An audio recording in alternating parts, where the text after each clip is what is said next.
ప్రభువునందు నాకు అత్యంత ప్రియులైన అందరికీ వందనాలు.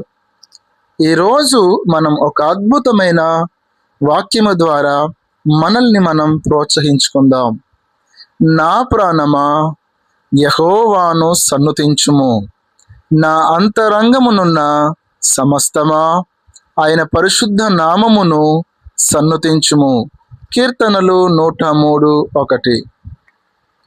ఈ వాక్యములో భక్తుడైన దావీదు తన ప్రాణముతో తానే మాట్లాడుకుంటున్నాడు. దీని అంతరార్థం ఏమిటంటే స్వయ ప్రేరణ. మనకు కష్టాలు ఎదురైనప్పుడు లేదా నీరసించిపోయినప్పుడు మన మనస్సు దేవుణ్ణి స్తుతించడానికి వెనకడుగు వేయొచ్చు. అప్పుడు మన ప్రాణాన్ని మనమే పురికొల్పుకోవాలి.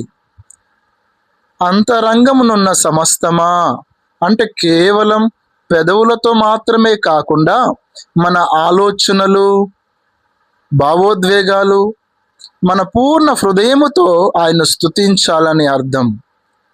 పరిశుద్ధ నామము, దేవుని నామము శక్తి కలిగినది. ఆ నామాన్ని స్మరించడం వల్ల మనకు నెమ్మది కలుగుతుంది. పరిస్థితుల కన్నా దేవుడు గొప్పవాడు.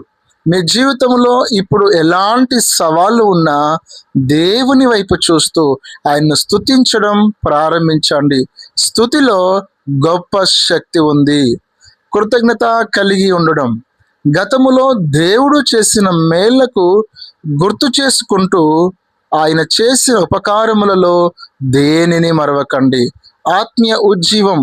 మనం దేవుణ్ణి స్తుతించినప్పుడు మనలోని భయము పోయి ధైర్యము కలుగుతుంది. మన ఆత్మ పునర్జీవింపబడుతూ వర్ధిల్లుతూ ఉంటుంది. ఈరోజు మీ ప్రాణముతో మీరు చెప్పండి, నా ప్రాణమా నువ్వు కృంగిపోవద్దు, యెహోవాను స్తుతించు. స్తుతి మన పరిస్థితిని మారుస్తుంది. స్తుతి ద్వారా మనం దేవుని సింహాసనాన్ని ఈ భూమి మీదకి దించే దేవుడు అద్భుతమైన కృప స్తుతిలో ఉంది. ప్రార్థన. పరలోకమందున్న తండ్రి, మీకు వందనాలు. ఈ వాక్యం వింటున్న ప్రతి బిడ్డను మీరు బలపరచండి. వారి అంతరంగమంతా నిన్ను స్తుతించే కృపను దయచేయండి. యేసు నామములో ప్రార్థిస్తున్నాం తండ్రి, ఆమేన్.